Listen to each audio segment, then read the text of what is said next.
তোমার নাম হতে পারত পুষি বিড়াল। অর্ধসভ্য মানুষ তোমার নাম রেখেছে অর্ধাঙ্গিনী।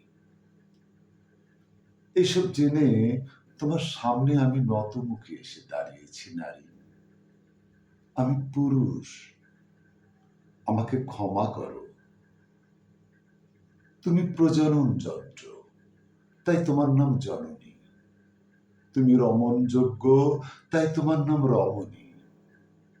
ঘোড়াশালের ঘোড়া, হাতিশালের হাতির মতো মহলে মহলে থাকো, তাই তোমার নাম মহিলা।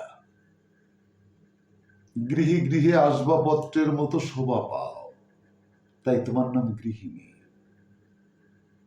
আমি পুরুষ শব্দের সমান অর্থবহ উচ্চারণে তোমার নামকরণ করতে চাই নারী, কিন্তু পারি না।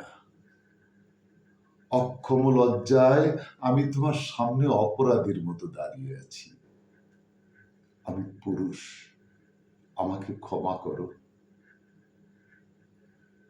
আজ আমি তোমাকে বলতে এসেছি, পুরুষ শব্দের অর্থ হচ্ছে কর্তৃত্ব, এবং তোমার কর্তৃত্ব গ্রহণের সময় এসেছে নারী। পুরুষকে গ্রহণ করো, গ্রহণ করো।